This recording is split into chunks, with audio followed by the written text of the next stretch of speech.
Hello, everyone. Welcome to Yachting International Radio. Yours, Karine, Rayson from the Crew Coach on the Wellbeing Project.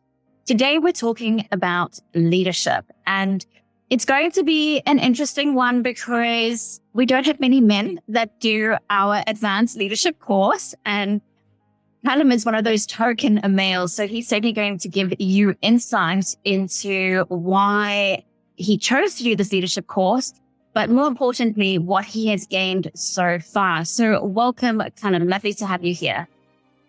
Thanks, Karine. Yeah, perfect. Nice to be on the call with you. Thank you. So can you introduce yourself, Callum, in terms of giving a bit of background of how long you've been in the industry for, your current position? Are you looking to progress any further? Just a little bit of insight into yourself. Yeah, so I've been in the industry 8 years now, going on to 9th next year. I'm now a chief officer, and I do see myself moving up the ranks and eventually become a captain down the line, I hope. So yeah, been in the industry a while. So yeah, big management position for me now. Got a big team I've got to manage. So this course is definitely something that's helped me. Fantastic. And I'm assuming you've done your Helm. Yes, exactly. Helm management and operational. Okay. So how is this course different to Helm? Thing is, Helm operational level is a 3-day course. It just touches on the basic concepts. And then the management level is almost I would say is a repeat with some leadership segments thrown in. This is by far the most in-depth and self-growth kind of course that you could do. You're going to develop as an individual, let alone as a leader. There's a lot of growth that comes from this, not just in the professional life, but also in your personal life. So it's far more in-depth and far more value gets pulled from this than you would from a Helm course that can only be done in 5 days.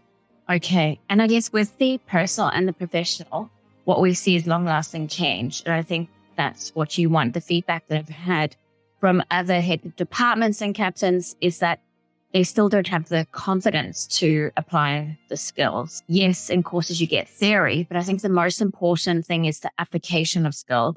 And I've done many degrees and many courses. Some have been amazing. Some have been so boring, but there's nothing more frustrating than spending money and time during a course and not applying what you have learned. So yeah, Callum, why did you choose to do the course initially? Because you don't have to do it. You've got all your tickets. Yeah, I think that's it. And like you say, there's not a lot of us guys that do this course. I think there's a great sense of pride that comes with admitting that we don't have all the answers and we're not the best leaders. I'm always trying to be the best version of myself and for my team, and to take my team and myself to the level I want to be and the highest standards I can achieve is by gaining more knowledge and gaining more experience. And there's nothing really else out there that can offer this level of growth. And exactly like you say, 5 days will teach you some theory, but without applying this knowledge and getting some feedback and having a facilitator where you can ask the questions along the way, you're not really going to gain anything valuable from it. Yeah. True. And it's quite remarkable what you just shared there, because what I've noticed in terms of the people that do the course, they are certainly selfless in terms of, yes, they want to better themselves, but they also want to help their team members and make a positive impact. And I think that really requires that selfless leadership and wanting to be a transformational leader, which is more than just management, very different to management. And having work in our context of yachting, we have to work and live together, which means that we're dealing with people all the time. And I think it also starts with self-leadership, understanding yourself first in order to be able to lead others to your best ability, because we're not perfect. We're certainly not perfect. So what has been your favorite module so far, or anything that, I know you still got a little bit to go to finish the course, but anything that has resonated with you or you have found helpful? It's actually, I couldn't fit it all into one call, to be very honest with you, but the biggest growth in myself and myself as a leader is, I think module 2 is more about emotional intelligence and developing that. I think particularly as men, we're a bit insensitive to that side of things, and we are our way or the highway. And definitely that's been something I've bettered at myself, being more empathetic, listening. And it's definitely something I'm really trying to still work on as I go through this. But I think 3/4 through the course now, and still got a bit of way to go. And there's still a few more tasks and assignments, which is really great because there's still this assignments and tasks that we can do to further apply. But I think definitely the biggest pull away I can have is identifying the weaknesses in myself, I conducted surveys amongst the crew anonymously and to get the feedback that perhaps I wouldn't always be able to get, and to take that feedback, take it on board, and now actually try and apply it and grow from there. So that's been one of the biggest improvements and takeaways I can say. Fantastic. And have you received feedback from your crew? As of yet, not at the moment, but the overall nature and culture on board right now it's definitely improved. It's a more positive atmosphere. I see in myself and the way I've dealt with certain crew members, the way issues arise day to day. Like you say, we work. This job is not just 8 to 5. It's 24 hours you're dealing with people, and my relationships with people have definitely developed. And I'm growing. Still make mistakes, and I'm still growing. So I'm still learning, and it's an ever going on adventure. So it's a process. But yeah, definitely some good feedback from my crew so far. Brilliant. I got a comment on Instagram stories yesterday, and since you've done the course, I might propose this particular question to you to see what your advice would be. So just opening it up now. And Anna, okay, she said she struggles with the same thing. As a leader, biggest challenge, teaching the team to not take corrective criticism and guidance personally. What's your advice on that? I know that it's not easy for anyone to receive constructive feedback. And in the course, we certainly learn about feedback and how you can reframe it to feed forward. But I believe it is a soft skill that needs to be learned. I don't think we don't learn about it in school necessarily, or university. Definitely. I don't think it's a particular leadership skill. It is, but I think all the team members should learn skill because it's only going to benefit everyone at the end of the day. Yeah, what are your insights on feedback? That was actually, again, another big takeaway I think I learned on this course. You can read about it and you can watch videos, but I think talking through it and learning the phrases and ways to rephrase feedback to give people. We implemented appraisals and whatnot on the boat. I think most boats do. And even just throughout the weeks and day-to-day tasks, providing the feedback to my crew, but in a way that isn't targeting them or highlighting necessarily the mistakes, but highlighting the way to move forward. It was the best approach I found. Rather than lingering on maybe what has happened, we can say, okay, listen, this has happened, but next time we can do it like this.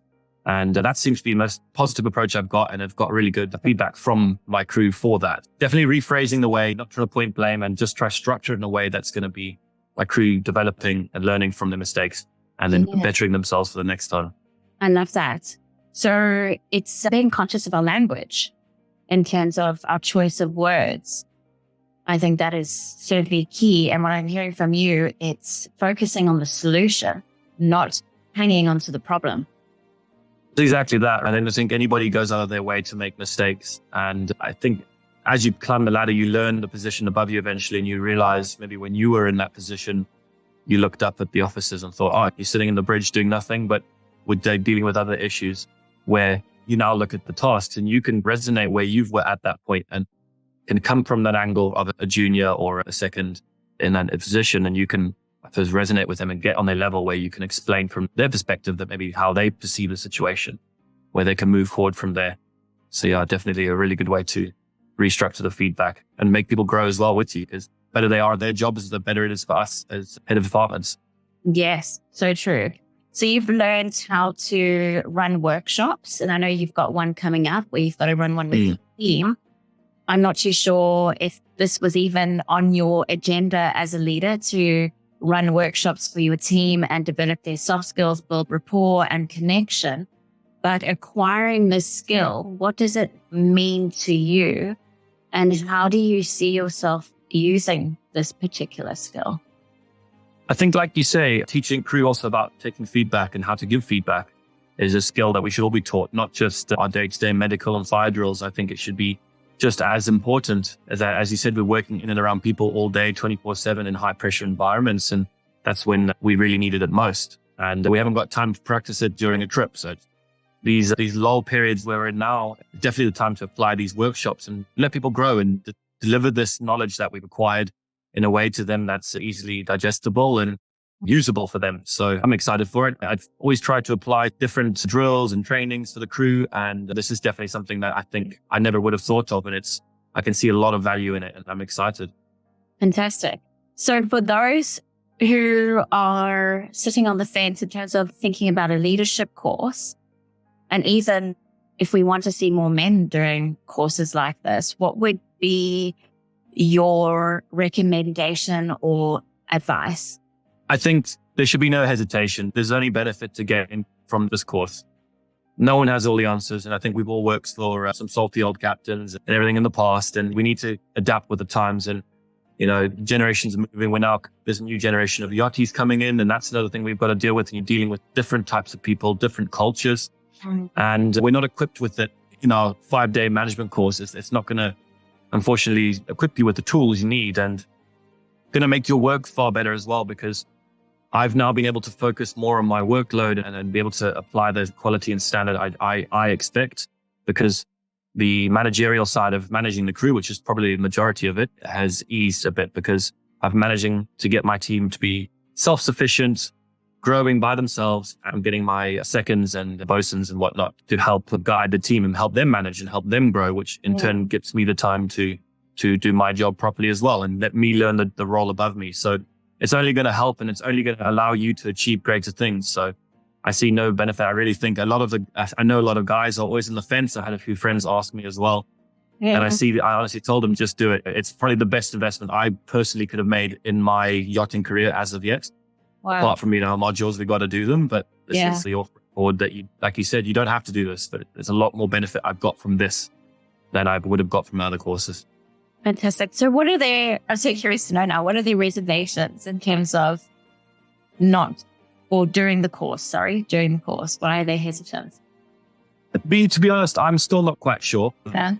I actually asked this question in my call this morning with my facilitator, Julie, and I also try to get their opinion, and I'm just not quite sure what it is about the males in the industry and why we just don't want to take on this.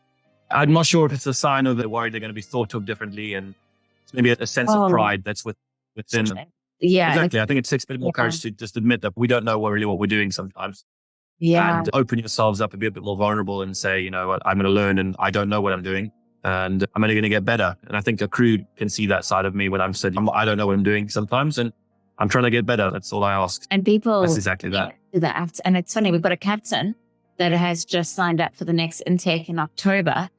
And he's doing the course because he was receptive to feedback. And a few of the crew members commented on the fact that he's not empathetic enough or not demonstrating an ability to show emotion. And, that's interesting. Maybe I need to work on people management a bit more. So, and I was like, kudos to you for taking it and doing something about that, because it takes courage, as I said, and putting yourself out there. Hey, give it to me. Give me some constructive feedback. I know I love you, but I'm not going to fire you for it. It's a safe place, and I'm here to improve myself, because if I can improve myself, I can improve the team. And then there's going to be a positive guest experience. So it just bleeds through into other areas, not only on board, as you said, in your personal life as well. Exactly that. I agree fully. That's great. Callum, thank you so much for your time. I can't wait to see you continue to grow. And I hope we do connect again soon. When you're a captain, I would love to hear about all the amazing things that you're achieving. And I have no doubt you're going to leave a legacy that you'll be proud of. Thanks, Karine. I really appreciate your time, and thank you for the call.